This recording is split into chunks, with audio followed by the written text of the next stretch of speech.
Color guard, please. Color guard, march forward.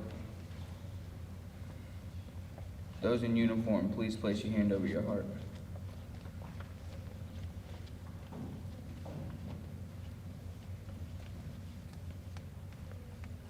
Color guard, hold. Color guard, please post the colors.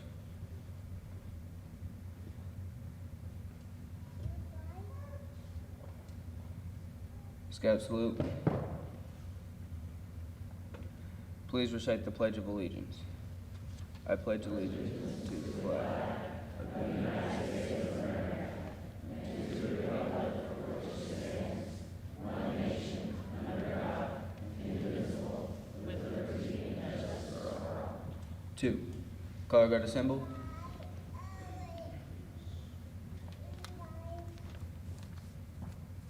About face. Color guard return to post.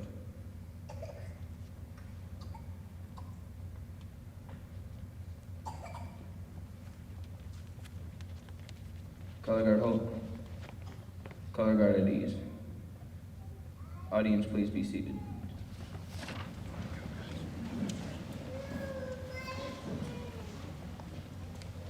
Actually, please stand for the Star Spangled Banner.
Please be seated.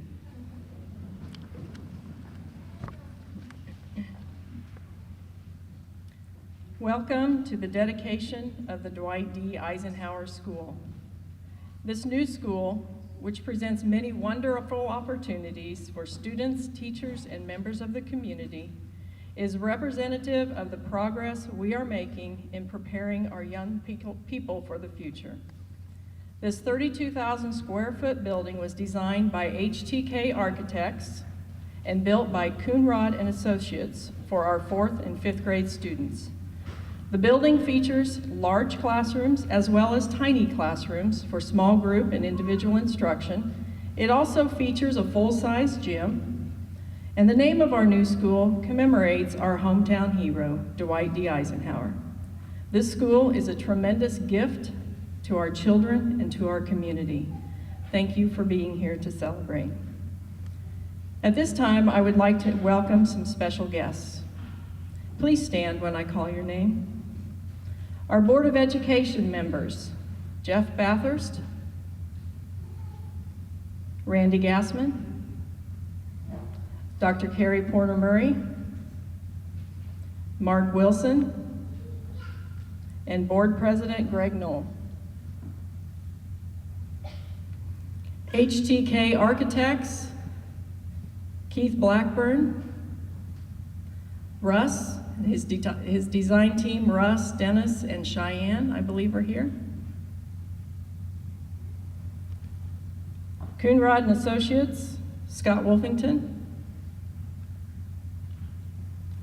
Carl Weisenbach, the Executive Director of Dwight D. Eisenhower Presidential Library and Museum.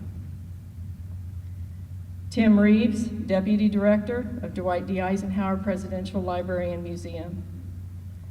Meredith Slichter, Executive Director of the Eisenhower Foundation. Tim Holm, the Secretary of the Eisenhower Foundation Board of Directors. Kansas Representative John Barker. Abilene Mayor Dee Marshall, Commissioner Dennis Weishauer, Commissioner Tim Schaefer, Debbie Elliott, the principal of Dwight D. Eisenhower Elementary, Ethan Gruen, the future principal of Dwight D. Eisenhower Elementary, Dave Canfield, USD 435 Maintenance Director, Chris Cooper, Assistant Superintendent, Mike Whitehair and Teresa Brierton. They were the Kids Committee co-chairpersons. And then if any Kids Committee members that worked so hard with the bond issue are here, please stand as well. Thank you, and our honored guest is Mary Jean Eisenhower.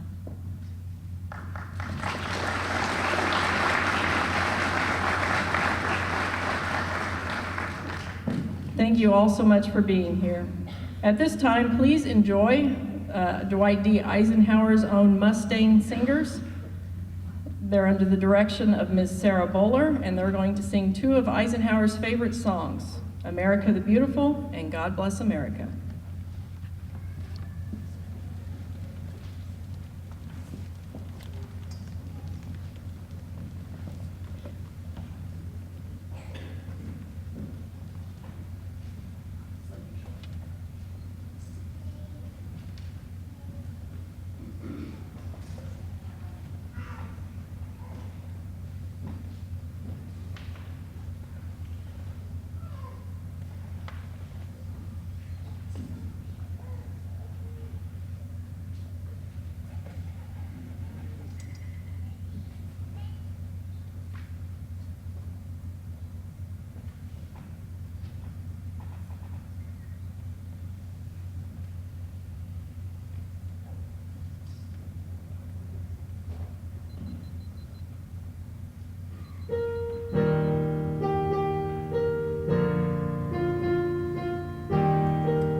a member of the initial facilities study group, as well as a co-chair for the Kids Committee, which is a symbol for Keep Improving District Schools. Dr. Mike Whitehair will speak about how we got here today.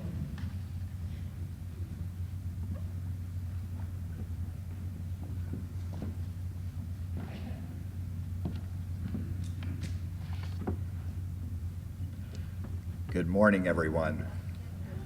Glad to see you all here today. It speaks volumes of our community that we can be here on a Saturday morning and celebrate a special event that's very important to a lot of people. I have to start off, though, by commenting that I find it a fitting contrast between the orchestra and band that played in the back and Ms. Bowler's utilization of technology with her iPad to bring on amazing music for the ensemble. So I want to commend both of them. Let's give them a round of applause.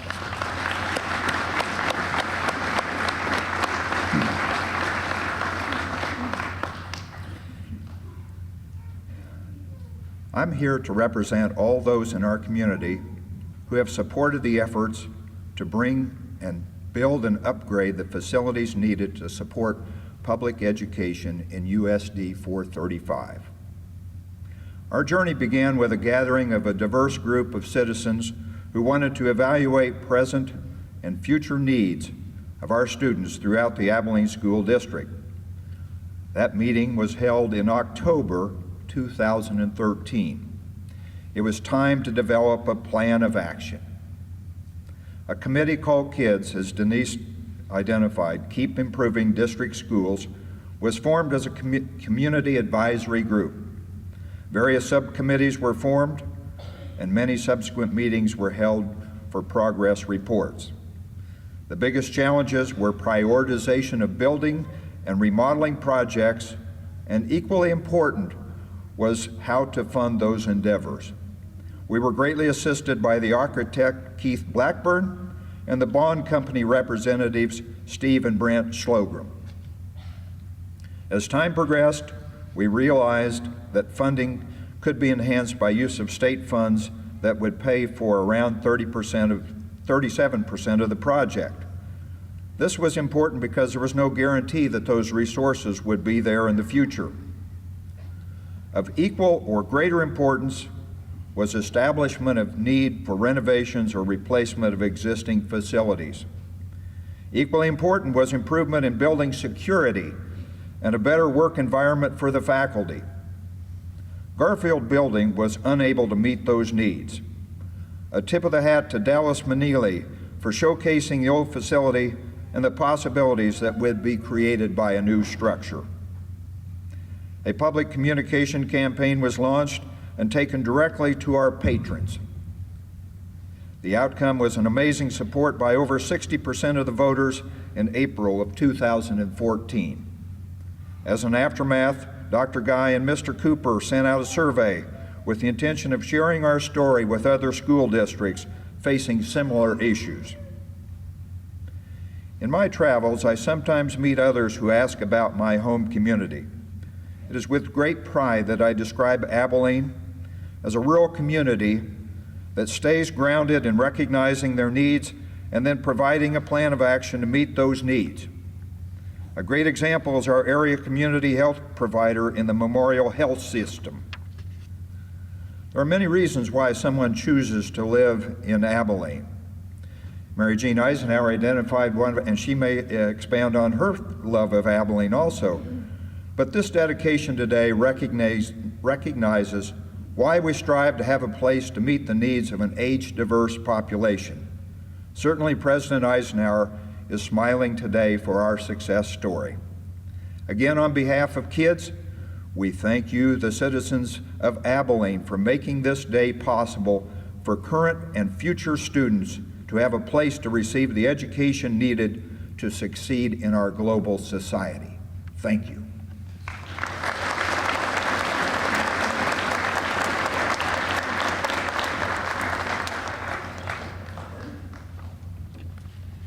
Greg Knoll, the President of the Board of Education, will now address the audience.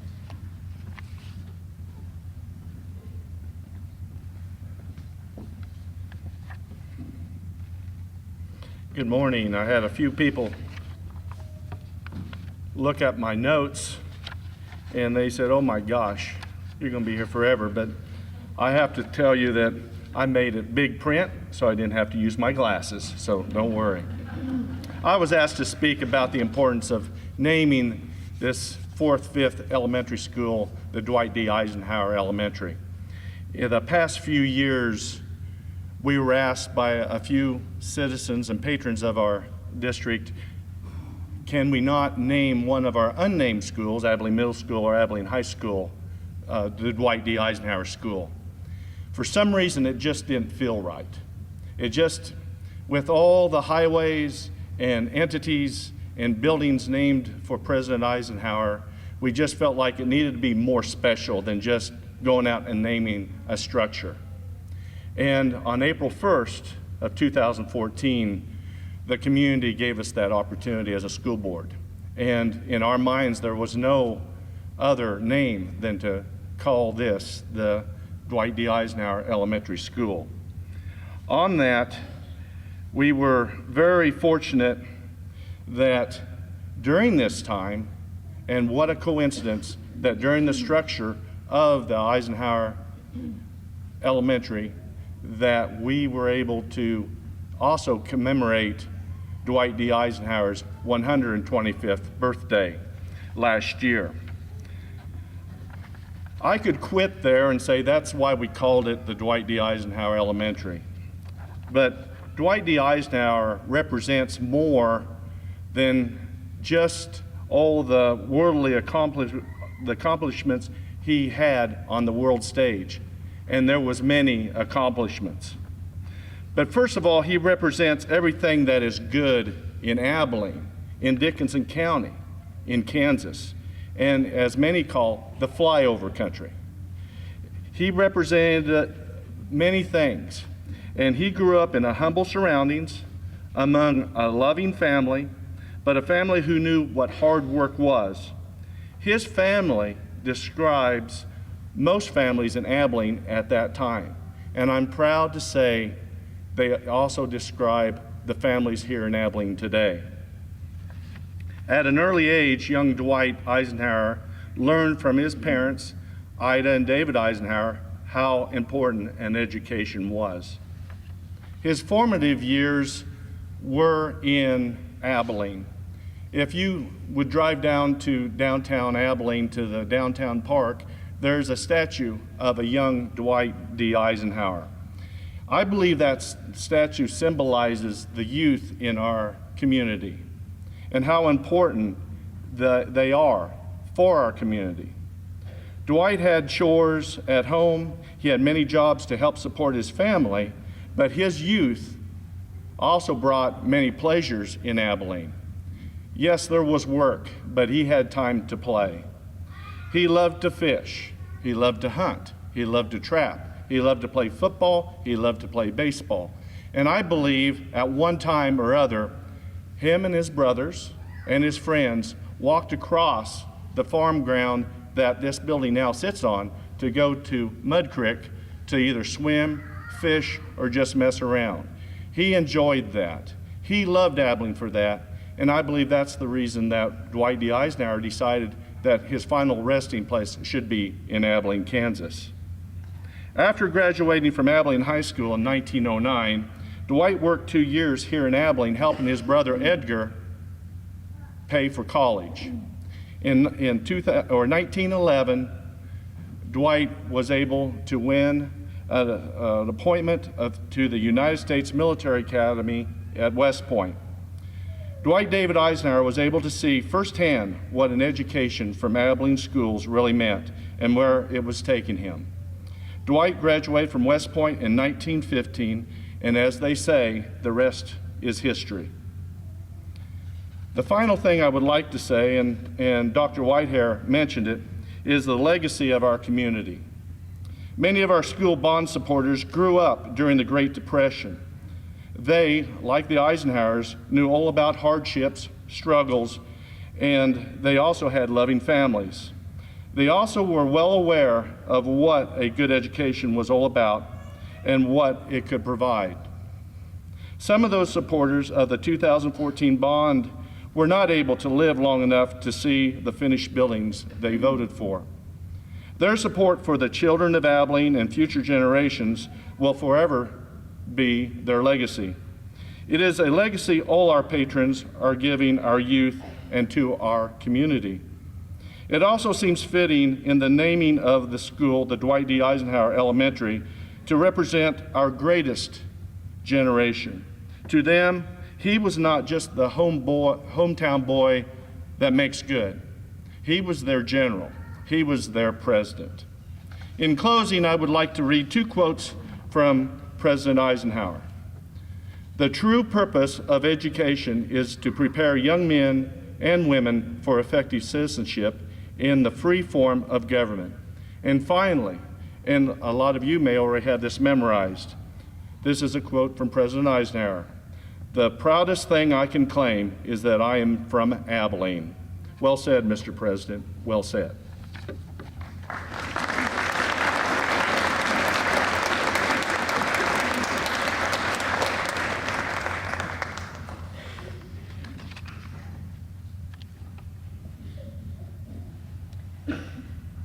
Mary Jean Eisenhower is the youngest grandchild of President Dwight D. Eisenhower.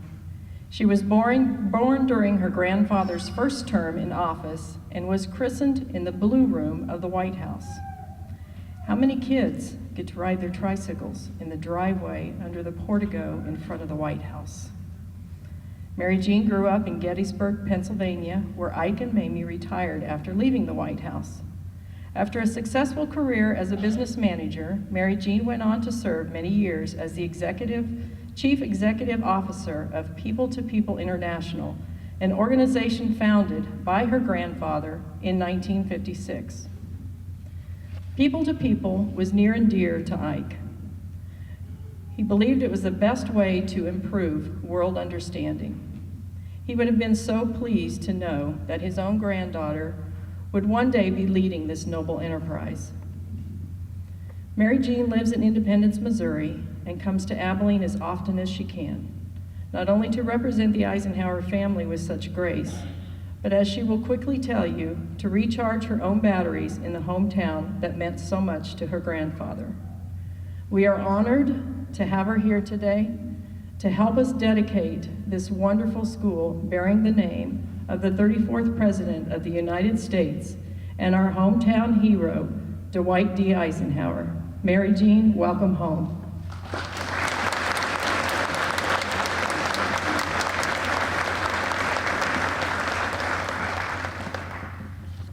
Well, I'm kind of teary-eyed, all this wonderful stuff going on this morning.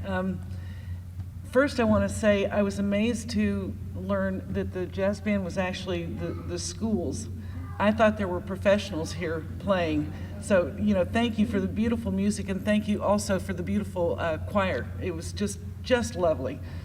And something I love about coming to Abilene, because there's so much love of the right things here in this town. And the other good part about it too is I'm sitting here with many of my favorite people who have actually probably grown up with me. I often refer to them as the fifth grandchildren, right? Collectively. Every time I come here, I feel totally welcomed. I feel that good vibe when you come into town where you're excited to be somewhere, and I can just feel the energy coming back to my body. I hope I retire here, but we'll see where that takes me. This particular dedication is very special to me because I was of elementary school age when I knew my grandfather the best. I was in my teens when he passed, but yes, I'm old. But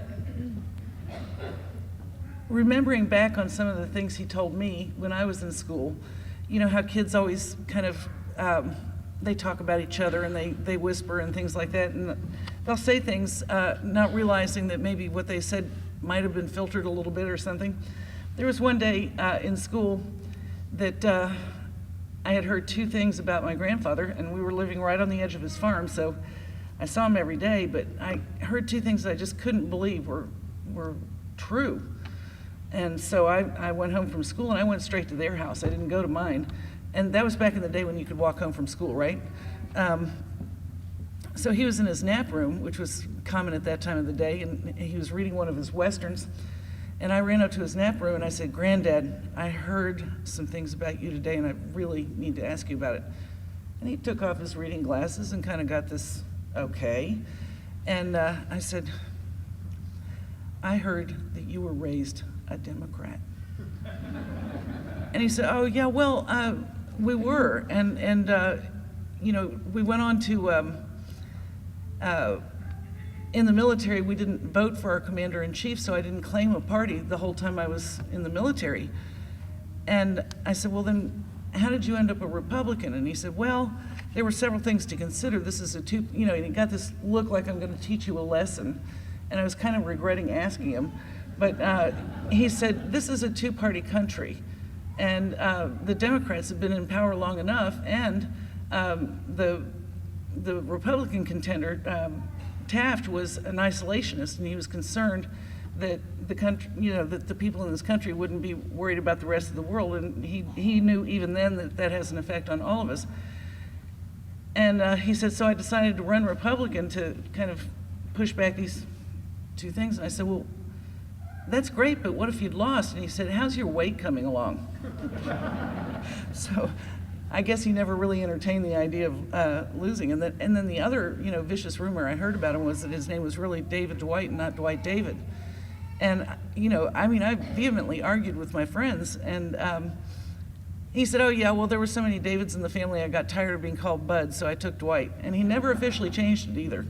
So it's kind of funny.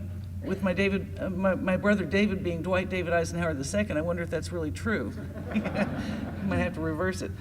But there were other stories that I heard throughout the years that just kind of remind me of the embodiment of Abilene. For example, my great-grandmother Ida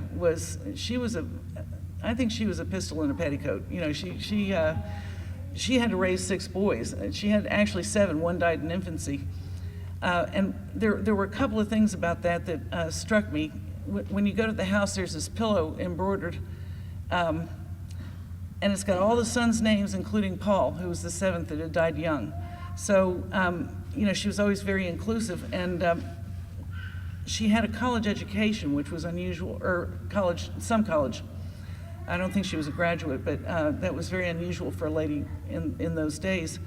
So she was kind of the, shall we say, the foreman of the family. She was the one that kept everything together, and what little they had, she was the force behind it.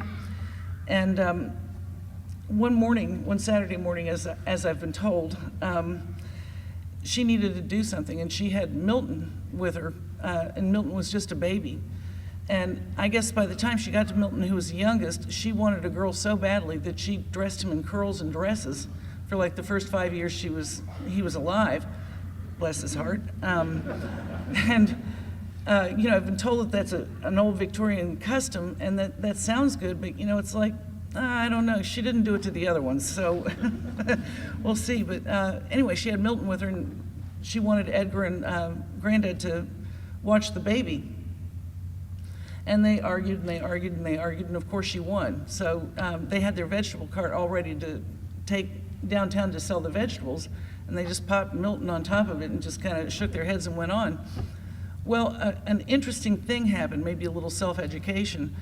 All of a sudden, all these ladies are coming over going, "Oh my gosh, what an adorable baby," and pinching the baby's cheek and then picking up a tomato, "I'll take this," and you know, picking up a cucumber, "I'll take this." And they realized he was a marketing tool. So Milton became a regular attendant every Saturday morning at the market.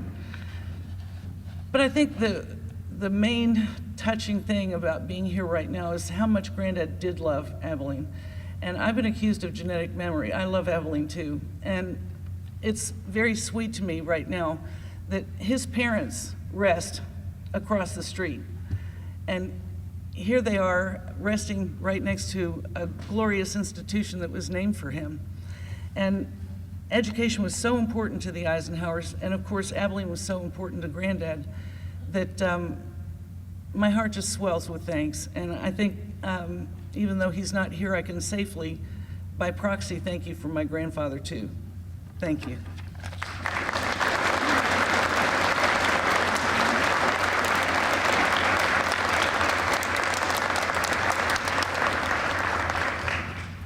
Thank you, Mary Jean. All right. Mrs. Elliott, would you escort Dallas Parks, Kellen Signer, Brianne Feeney, Tyler Brown to the front of the room, please?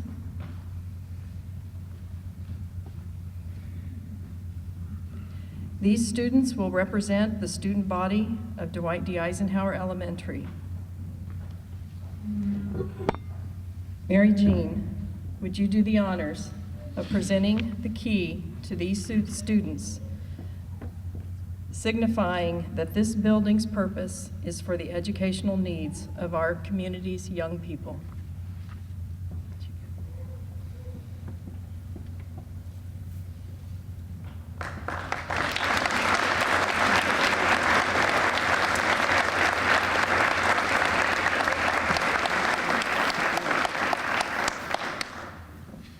Thank you.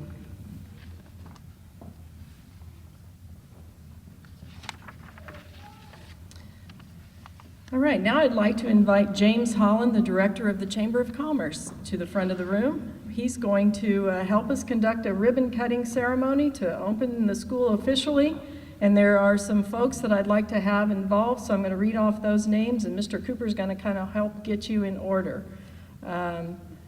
Let's see, let's start with the Board of Education. They spent countless hours and are still spending countless hours working on the details of the, you guys can get up and come up here, the details of the building. I guess line up right here. Come on over here. HTK and the design team, if you guys would come up. Scott Wolfington,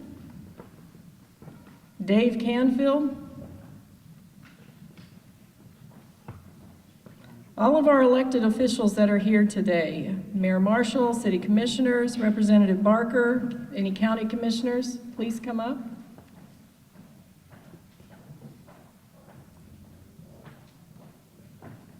Mrs. Elliott, Principal, Mr. Gruen,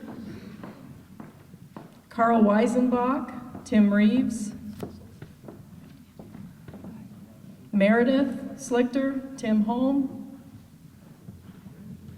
any Abilene Chamber of Commerce members,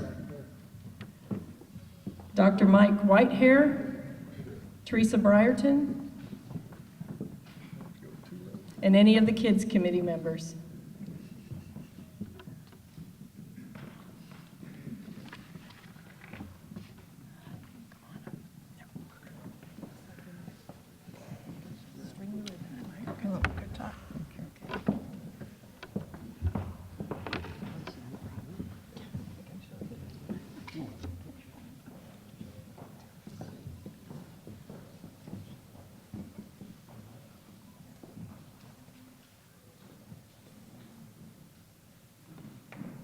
Jean, you're going to cut the ribbon.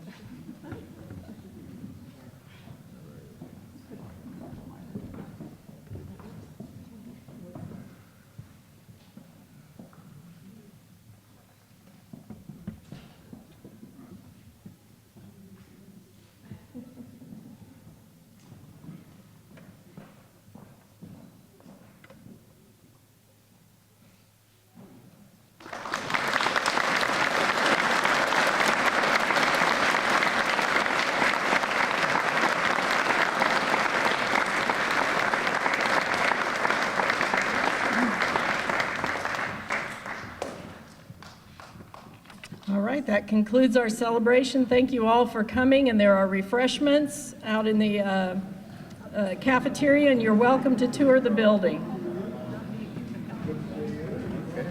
Good. Very good.